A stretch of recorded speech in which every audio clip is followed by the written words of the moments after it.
Hai, assalamualaikum. Apa kabar semuanya? Semoga sehat selalu dan bahagia selalu ya. Terima kasih buat teman-teman yang udah mau klik dan nonton video aku. Dan buat teman-teman yang baru gabung di channel aku ucapkan selamat datang dan salam kenal. Perkenalkan, aku Rila, seorang ibu rumah tangga yang juga memiliki usaha toko sembako di rumah. Support terus channel aku dengan cara like, comment, share, dan subscribe. Aktifkan juga lonceng notifikasi supaya kalian gak ketinggalan video-video terbaru dari aku. Terima kasih. Mungkin teman-teman yang lagi mencari referensi usaha sempat terlintas di benaknya pertanyaan apakah usaha toko sembako menjanjikan. Nah, jadi meskipun terlihat sederhana, tapi menurut aku usaha warung sembako ini termasuk salah satu usaha yang menjanjikan karena apa yang kita jual itu merupakan kebutuhan pokok rumah tangga. Kebutuhan sembako merupakan salah satu hal yang bisa dibilang konstan dalam kehidupan sehari-hari.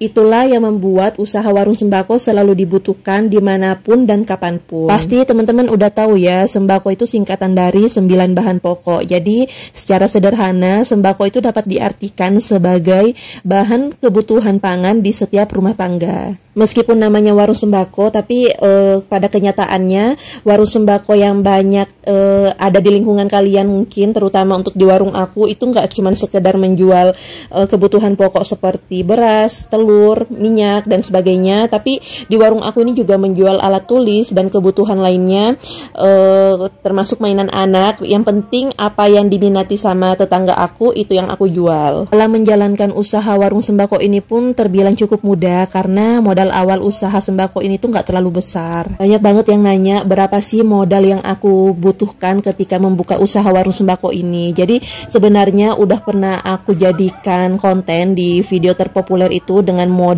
dengan judul modal pas-pasan tapi ingin membuka usaha warung sembako. Di situ udah aku spill semua rinciannya. Di sini aku mau menceritakan sedikit garis besarnya aja. Jadi ketika aku membuka usaha warung sembako ini, pertama kali aku belanja itu sekitar habis 2 jutaan aja teman-teman. Kenapa aku belanjanya sedikit? Karena memang namanya kita melihat dulu situasi dan kondisinya, apakah ada yang mau berbelanja di warung aku, karena ini kan bisa dibilang perumahan yang cukup sepi. Untuk belanjanya saat itu aku sedikit-sedikit, kayak misalnya untuk minuman dingin itu aku cuman beli yang 1000-an itu dua kardus ya teman-teman, yang satu misalnya minuman kopi dan yang satunya ale-ale. Terus untuk air mineral itu aku cuma nyetok 3 aja teman-teman, aku belum berani beli 1 kardus, aku cuma nyetoknya sedikit-sedikit aja, pokoknya kayak belanja bulanan tapi semuanya aku kali 3 atau aku kali 6. Kayak misalnya garam aku cuma nyetok 6, gula aku cuma nyetok 3 kilo, minyak goreng cuma 3 liter kayak gitu ya bukan 3 liter, maksudnya 3 pouch yang kemasan 2 liter jadi 6 liter ya kayak gitu. Untuk perjalanan ketika aku merintis usaha warung sembako ini semuanya sebenarnya lengkap ada di channel aku ini. Teman-teman bisa kepoin aja video aku 2 tahun lalu. Di situ teman-teman bisa lihat betapa sedikitnya barang-barang yang aku stok itu belum terlalu banyak, belum lengkap, dan apa yang aku jual juga sebagian besar adalah cemilan anak-anak karena ya memang di perumahan aku ini banyak anak-anak yang misalnya pulang dari mengaji itu biasa mampir dulu ke warung aku. Sekitar 3 bulan pertama ketika aku menjalankan usaha warung ini juga belum ada distributor atau sales yang datang ke warung aku. Dan untuk tabung gas juga setiap harinya aku harus bolak-balik ke Pertamina untuk beli dan nyetok lagi di warung aku. Begitupun juga dengan air galon, itu dalam sehari bisa sampai 3 kali aku bolak-balik ke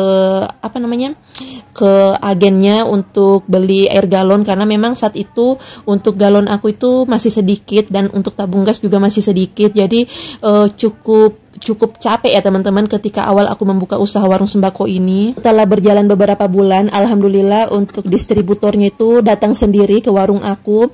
Mungkin mereka iseng aja masuk ke perumahan aku ini buat cari barangkali ada warung dan nemula sama warung aku itu. Jadi mereka menawarkan produk mereka yaitu dari Nabati dan juga Mayora, dan sebenarnya ada juga dari ice cream ya teman-teman. Udah pernah aku kontenin juga untuk ice cream itu, tapi aku nggak terima freezernya, aku nggak beli banyak-banyak, jadi untuk kerjasamanya nggak lanjut. Karena untuk tetangga aku itu sebenarnya udah ada yang jualan es krim.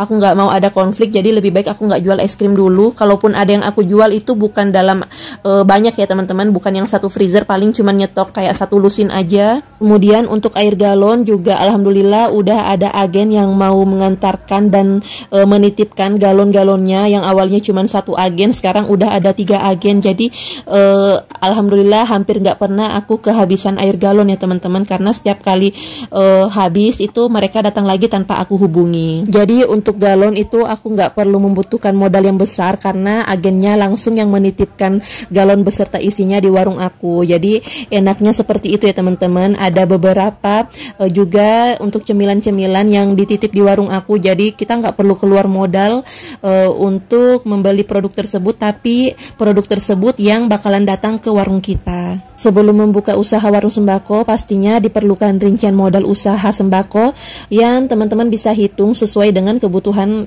yang ingin kalian jual. Selain menyediakan kebutuhan sembako, pastinya biaya operasional seperti bayar sewa toko kalau misalnya teman-teman sewa, dan juga biaya listrik itu perlu dicatat ya teman-teman, supaya ketika kalian menjalankan usaha warung ini nggak ada kata boncos. Modal usaha sembako yang kecil pastinya akan mendatangkan keuntungan besar jika diiringi dengan strategi penjualan yang tepat. Cara mengembangkan usaha warung sembako ini sebenarnya bisa dilakukan dengan memperhatikan ketertarikan dari pelanggan kalian atau tetangga kalian, termasuk barang apa aja yang laris atau tidak. Nah, jadi buat barang-barang yang slow moving, ketika awal aku membuka usaha warung sembako ini terpaksa aku konsumsi pribadi atau aku pakai pribadi. Supaya apa? Karena khawatirnya produk tersebut rusak. Jadi daripada rusak atau expire, lebih baik aku pakai pribadi. Tapi ini juga bisa menjadi evaluasi buat aku pribadi supaya kedepannya aku nggak menyetok barang tersebut dalam jumlah banyak. Jadi tetap kita sediakan barangnya, tapi nggak usah banyak, yang penting ada.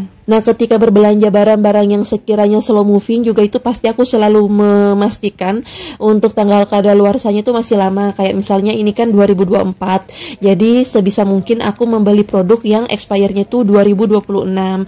Jangan beli yang 2025 karena bulan itu nggak terasa ya teman-teman. Hari berganti hari, bulan berganti bulan, itu nggak terasa, tiba-tiba udah mendekati tanggal expire. Nah, yang membuat warung aku kelihatan rame dan lengkap itu karena memang sebisa mungkin aku memperbanyak varian produk yang dijual. Jadi untuk kebutuhan warung sembako itu bisa teman-teman sesuaikan dengan permintaan pelanggan yang memang loyal berbelanja di warung kalian. Nah, kayak misalnya untuk cemilan bayi itu mungkin nggak semua warung sembako bisa melengkapi cemilan bayi dalam jumlah banyak, karena memang untuk harganya memang modalnya cukup lumayan ya teman-teman. Tapi karena pelanggan loyalku request untuk menyediakan cemilan bayi buat anaknya, jadi alhasil aku mulai menyetok untuk cemilan bayi ya teman-teman. Dan alhamdulillah setelah aku menyetok cemilan tersebut, yang belanja cemilan tersebut bukan cuma satu pelanggan loyal aku aja, tapi beberapa tetangga aku juga membeli cemilan tersebut karena mereka memiliki bayi. Dan untuk cemilan juga seperti itu. Awalnya aku hanya menyediakan beberapa cemilan, tapi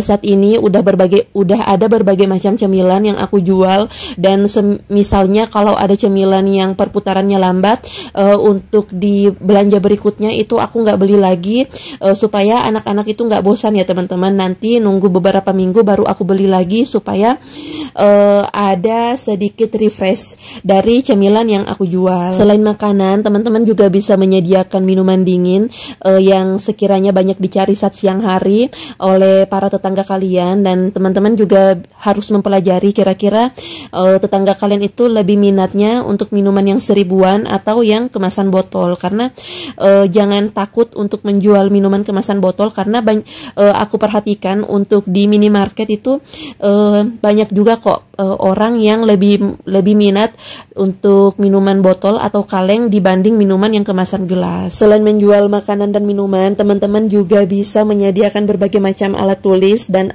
alat untuk membuat kue. Karena biasanya kalau warung yang buka di daerah perumahan itu lebih bervarian untuk kelengkapan isi warungnya. Agar dapat memberikan pelayanan terbaik, kita sebagai pemilik usaha warung sembako juga perlu inovasi. Dan adapun salah satu cara yang bisa teman-teman tiru dari warung aku, yaitu melayani transaksi setor tunai atau tarik tunai dan transfer antar bank, dan juga harus memudahkan pelanggan kalian ketika mereka tidak memiliki uang cash, jadi mereka bisa melakukan pembayaran non tunai. Nah, biasanya para tetangga aku setelah melakukan tarik tunai, mereka akan membelanjakan lagi uang tersebut di warung kita, dan yang pastinya itu akan membuat omset yang kita dapatkan lebih berlipat ganda ya teman-teman. Nah, jadi kalau di warung teman-teman sudah menggunakan sistem pembayaran digital, pastinya konsumen itu akan sangat dimudahkan. Jadi nggak perlu lagi berkunjung ke dua tempat, misalnya ke ATM kemudian ke warung, karena dengan mereka datang di satu tempat, yaitu di warung kalian, segala kebutuhan mereka itu bisa terpenuhi dalam satu tempat. Itu dia teman-teman, sedikit sharing aku berdasarkan pengalaman aku ketika menjalankan usaha warung ini.